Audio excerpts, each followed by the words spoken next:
Ladies and gentlemen, boys and girls, kia ora to you all and welcome. Welcome to your cultural experience. Welcome to the Auckland War Memorial Museum. We are Te Whānau Rauku, and today we share with you the beautiful songs, the dances, the stories and histories of the Maori. Along our journey, we'll inform you as best as we can so that you may take this information away with you. You first heard the sound of one of our traditional wind instruments. This is known to us as the pūkaya. The pūkaya is our warm wooden trumpet. Along with the pūkaya, we also have the pūtātara, or the conch shell. Both instruments used to herald the approach of visitors like yourselves who were coming on to our villages. You were accorded with the karanga, the call of welcome. This call welcomes you here today underneath the veil of peace. For those of you who have travelled from afar, welcome to our homeland of Aotearoa. Aotearoa means the land of the long white cloud. Come with us now as we take you on a journey, and we share with you how Aotearoa was discovered. Hawaii ki nui! Hawaii ki roa! Hawaii ki pāpāpā! Legends tell of our ancient explorers. They left their homelands of Hawaii and travelled the vast oceans of Te Moana Nui a Kiwa. They were in search of a new homeland. They are known across the Pacific as Kupe and his wife Hine Te Aparangi. Their journey was long until finally in the distance a long formation of clouds appeared. With this they were certain that land was near.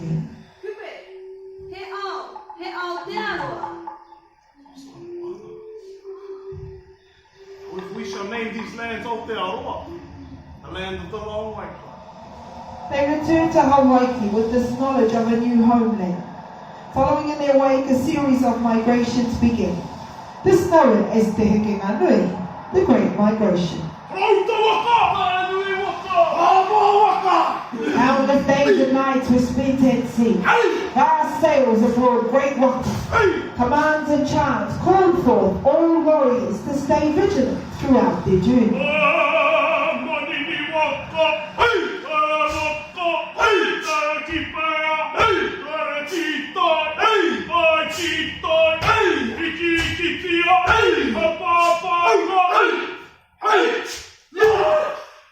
A closer finishing with the sea, our people soon became expert navigators. The constellations, the moon, the movements of the ocean were their navigational tools. To bring the story alive, we feature the poi, a percussion instrument used to give rhythm to our chants.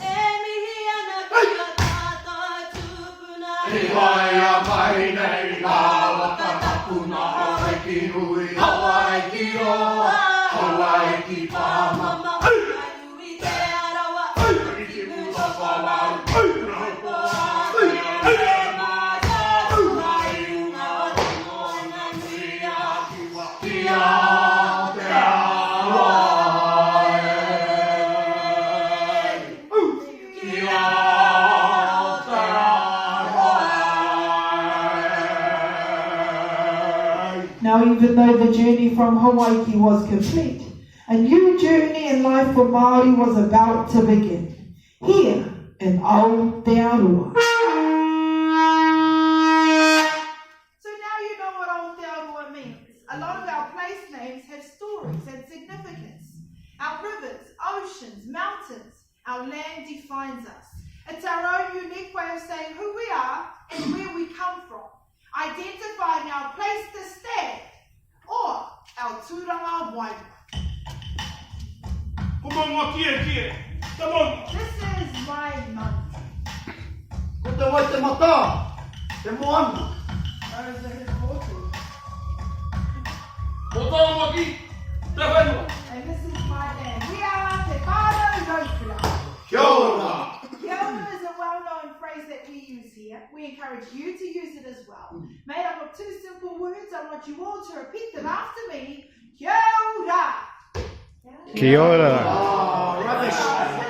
But let's try that again. Kia ora. Kia ora. Kia ora has several meanings, but it depends how we say it. Kia ora is used to say hello. Kia ora. We use it to say thank you. Kia ora. We even use it to say well done, fantastic, and excellent. Kia ora. Just like that. But in its true sense, kia ora means good health to you or to be well. So kia ora to you all. Here in our city of Auckland, there are many names for our city. For us as Maori, we know Auckland as Tāmaki. Tāmaki here ngā waka. Ai. Tāmaki here ngā waka refers to the many canoes that once landed upon our shores. However, it's also known to us as Tāmaki of 100 lovers. Tāmaki mahu. No, boys, not like that. Not at all. But yes, a lot of people did fall in love with our beautiful city. The stunning harbours and the rich soils caught the eye of many. Now, there are 19 different tribes here in Auckland alone, and although our city has changed and transformed, the culture within our city remains nice and strong. And at the turn of the 18th century, Maori were introduced to a very well-known instrument, one that changed the way we would sing forever. We know this instrument as the guitar. Now, the guitar allowed us to add tunes, harmonies and melodies to our chanting. It also helped create the waiata aringa, our action song. Throughout this particular item, you will notice the wiri or the quivering of the hands. If your hands are free, I want you to pull them out in front of you and give them a wee shake. Move your hands from side to side, up and down. If you'd like to continue doing this for the next hour or two, then that's totally up to you. We don't mind at all. However, the wiri helps us to pick the life force or an energy we know as motion. The action song that we would like to share with you all today is one which we know as Vera.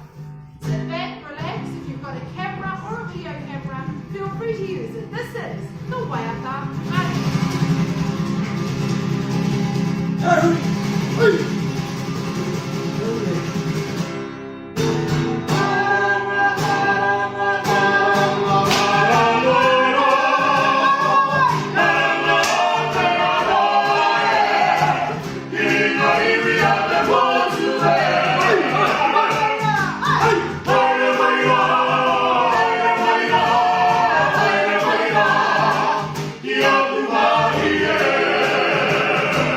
Ia Maori.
like to dance, but we like to have a bit of fun as well.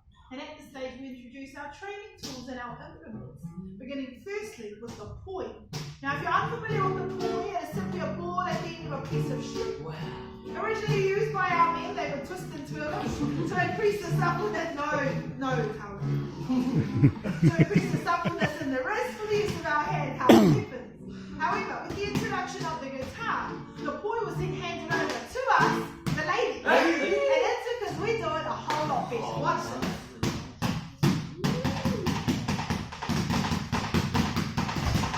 Hi boys, we can now use it as a form of animation, depicting the pattern of canoe or rocker, flight patterns of native birds here in Aotearoa, and there's a beautiful percussion tool as well. So that is our poi.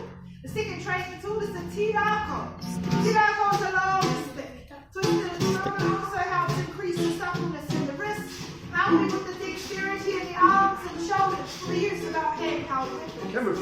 Nowadays, though, our Maori can use it to improve upper body strength.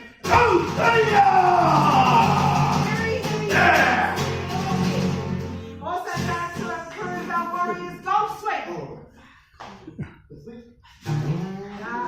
Four. So that is the tirako, the long stick. To conclude this evening, our titi torea. Titi torea are our shorts.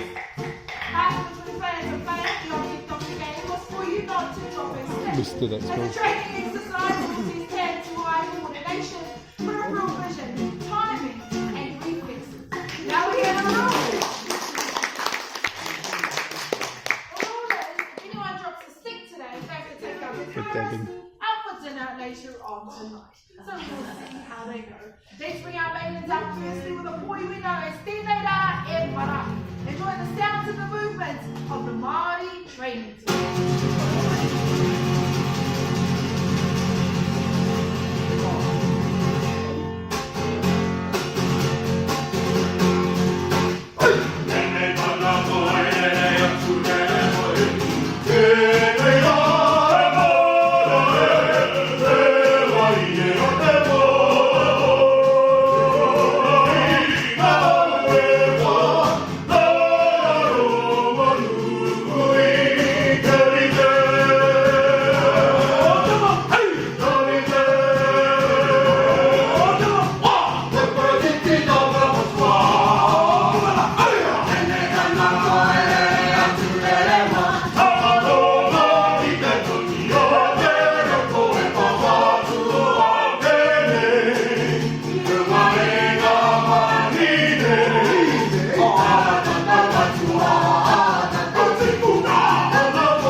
why we use these as training implements. Bringing forth the segment we know as Tutoa, Maori, Maori weaponry. There are two weapons I'd like to bring forth. The first is one we consider to be our most deadliest, a weapon we know as the pot. Hey! The pot is a short hand club. However, by our warrior one is fashioned into the edge cup, into three different shapes. The one our warrior is showcasing today is one we know as the mene, simply sharpened around the edges. The word potsu comes from the word to strike. Oh, hey!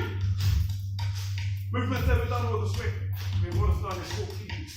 These are our foot movements, depicting the native movements of our birds here in New Zealand, keeping our warriors nice and light upon their feet. Held in the hands of a very skilled warrior, the Potsu can kill our enemies within seconds. So, makes the first of our weapons, our warrior warrior, that is the Potsu. The second of our weapons, a quarterstaff, we know as the Teiaha. This is our most common weapon. Here, our warrior Tawera, fashion. This is the abstract form of our ancestors. I'd like to explain briefly about the different parts. We begin with the upopo, the head. Extending from the end, we have what is known as the whetero, the protruding tongue. The fine feature to us, the Maori, we believe with protruding the tongue, the showing a sign of intimidation. We move to Maori, the eyes of the weapon, and this weapon is a set on each side. Now, inlaid with power shells, you may know exactly used to protect our warriors spiritually from all 4 sides. No weapon. Now, adorning these weapons, the hair of the Teiaha. Many different resources were used in traditional days. Nowadays, we use rokura or feathers, used as a form of distraction to enable our warriors to go in with a strike. He wields the weapon at a bar we know as the raparapa, the body of the weapon, where this weapon is held and maneuvered. And these deadliest parts we have right up there are side blades used to strike our enemies down. The toe of the butt ends used to thrust into our enemies. Folks, the second of our weapons, our warrior Tawera, that is a Teiaha. I'd like to bring forth both of our warriors to introduce what we know as Pō Rock, and these are our basic strikes. These strikes are concentrated at parts such as the head, the neck, the body, and the legs. We begin with our warrior. What is the first of our strikes to the head? Warrior Tau, which strikes to the neck. Which strikes to the body. Final of our strikes to the legs. Give on my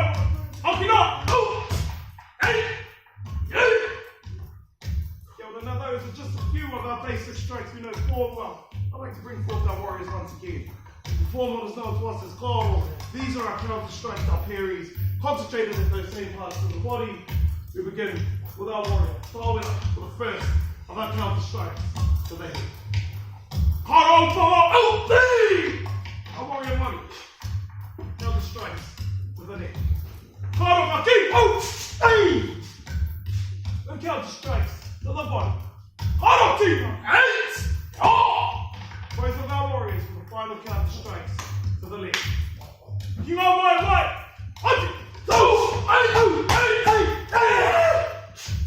Folks, have a round of applause for our warriors.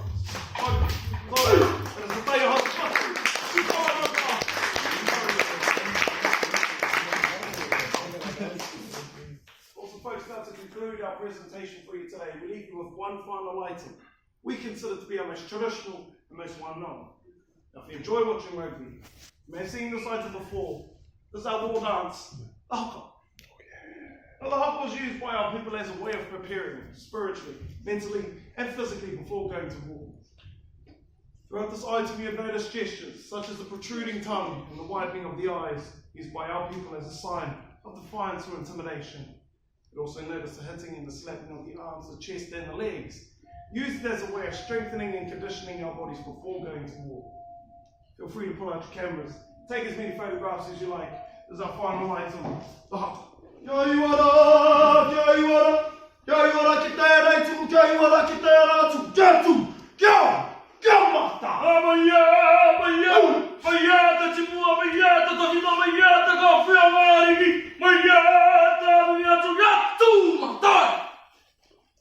Away,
presentation. However, very shortly our performers will make their way back into our foyer. They're there to answer any questions if you have any. If you'd like to use your cameras and have photographs with any one of them, I encourage that you go and see them right after this. How about a big